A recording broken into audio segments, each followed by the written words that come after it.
Bonjour à tous, c'est Jean. Alors aujourd'hui, on va faire un autre texte sur le DELF B2 et donc on va regarder le vocabulaire. C'est très important, le vocabulaire. Donc aujourd'hui, le texte s'intitule Être étudiant en France. Voilà, être étudiant. Donc étudiant, études, voilà, thème éducation, ça semble évident, mais il y a peut-être un autre thème qui se cache dans ce texte et on va voir. Je vais vous lire le texte et ensuite on regardera en détail le vocabulaire. C'est parti. En France, l'État compte sur les familles pour aider financièrement les jeunes adultes qui poursuivent des études et n'intervient qu'en cas de défaut de celles-ci. Voilà ce qui caractérise le système de financement des études supérieures en France. Ces sujets font l'objet de débats dans les autres pays, avec des questions de macroéconomie qui en sont souvent à la source. C'est le cas aux États-Unis par exemple, où la capacité des étudiants à rembourser leurs emprunts, qui atteignent des sommes astronomiques, inquiète régulièrement en raison des risques pour l'économie. Ou encore en Grande-Bretagne, où les frais d'inscription élevés vont de pair avec des emprunts d'État, dont une partie importante n'est de fait jamais remboursée.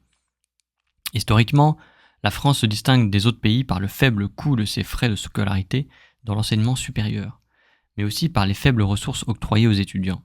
Autrement dit, dans la majorité des cas, être étudiant en France, c'est payer peu pour ses études, mais aussi avoir peu d'argent pour vivre. Ok. Donc ce texte est intéressant. On avait dit que c'était lié à l'éducation, puisqu'on avait le mot étudiant. Souvent, le titre est assez évocateur. Donc, on va mettre éducation. Et puis, qu'est-ce qu'on a vu? On a vu quand même la finance. Ok, alors, aider financièrement les jeunes adultes. Ok, alors, je vais mettre en vert. Aider financièrement les jeunes adultes. Et l'État, il va aider les familles. Il va aider les jeunes adultes, mais si les familles ne sont pas capables d'aider financièrement leur enfant, eh bien l'État va aider les enfants. Il va intervenir que si la famille ne peut pas aider son enfant. Donc, il y a un quotient familial. Si les parents gagnent moins d'un certain montant, l'État va intervenir pour aider aux études, au financement des études de l'enfant. C'est un système qui est très très bien, qui est très positif. Et donc, on a encore financement des études supérieures. Supérieur, c'est après le bac. Okay, donc, il y a bac et après, c'est supérieur. C'est là où c'est plus obligatoire. Donc, bac. Et après, donc en fait, c'est université. Après bac, donc études supérieures, université. Voilà. Ensuite, il y a une comparaison. Une comparaison avec les États-Unis, où les étudiants, en fait, ils vont emprunter. Je sais pas à qui d'ailleurs, peut-être à la banque, ils vont emprunter pour rembourser les sommes astronomiques dont ont besoin les études. On sait qu'aux États-Unis c'est très cher. Des milliers d'euros, peut-être des dizaines de milliers d'euros, de dollars pour faire des études. Alors qu'en France c'est très peu, c'est même gratuit dans certains cas. Donc ça inquiète parce qu'il y a des remboursements qui ne sont pas effectués. Voilà. Les emprunts d'État vont de pair, les frais d'inscription élevés dans le monde anglo-saxon, donc États-Unis, Canada, Grande-Bretagne, Australie, c'est le monde anglo-saxon. Je pense qu'il y a une différence avec la France. La France, c'est pas le monde anglo-saxon, c'est plutôt le monde latin. On est entre deux chaises, mais on n'a pas ce système-là. C'est complètement différent. Donc on a remboursé, finance, le faible coût, les frais de scolarité, ok, encore ce vocabulaire, et après les faibles ressources.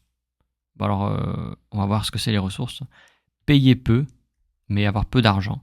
Donc là, clairement, on avait le thème de l'éducation. Quel est l'autre thème? Question. Eh bien, c'est on va dire l'économie. On va dire l'économie, c'est pas forcément la consommation, parce qu'ici on va payer pour ses études. Bon, c'est pas vraiment de la consommation. Je pense pas que l'éducation fasse partie de la consommation. Même si on paye, la santé et l'éducation, c'est pas considéré comme de la consommation. Alors, donc on a l'éducation et l'économie. Et c'est vrai que être étudiant en France, à la fin là, ils nous disent historiquement, la France se distingue des autres pays par le faible coût de ses frais de scolarité. Effectivement, c'est très accessible. Tout le monde peut faire des études supérieures, c'est-à-dire aller à l'université. Études supérieures. Tout le monde. Même quand on n'a pas de moyens. Parce que quand on n'a pas de moyens et que notre famille ne peut pas payer les frais d'université, alors en France, je ne sais pas exactement, je pense que ça dépend des universités, mais c'est pas excessif. Hein. Ça peut être peut-être 1000 euros, 1000 à 2000 euros par an, quelque chose comme ça. C'est vraiment accessible. Et si on n'a pas l'argent, si nos parents n'ont pas assez d'argent, ou même si nous-mêmes n'avons pas assez d'argent, eh bien, l'État va intervenir. Normalement, c'est les familles, mais il se peut que notre famille fasse défaut. En cas de défaut, ça veut dire qu'elle ne peut pas intervenir, elle ne peut pas payer. C'est un défaut. Elle n'est pas présente pour aider financièrement les jeunes adultes. Eh bien, l'État va intervenir. Voilà. Et donc, les coûts de la scolarité est faible, puisque même les enfants, enfin les jeunes adultes, ils peuvent recevoir des bourses. Donc non seulement ils vont pas payer l'université, mais vont recevoir des bourses d'études. Des bourses d'études. Alors, on avait remboursé ici, c'est un peu le même mot, c'est l'idée de finance. Hein. Bourse, c'est scholarship, en fait.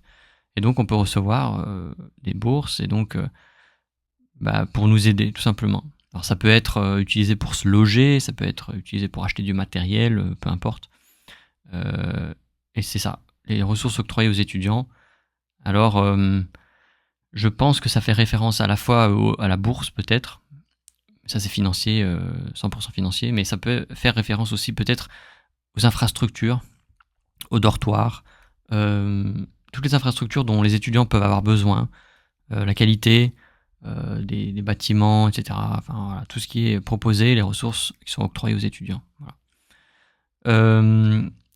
Et donc, l'auteur termine en disant que oui, c'est faible coût, les études en France, dans la majorité des cas, on va payer peu, ok, on a peu de frais de scolarité, donc c'est super positif, c'est égal, en fait, tout le monde peut accéder, mais on a peu d'argent pour vivre aussi, parce que l'université ne va pas nous fournir le dortoir gratuitement, les ressources seront limitées, voilà, il y a beaucoup de choses, ça dépend, c'est du cas par cas, mais en gros c'est ça.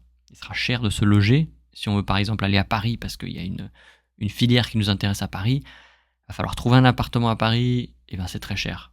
Donc, on paye pas cher l'université, mais il va falloir payer son appartement, etc. Donc ça, c'est plus compliqué.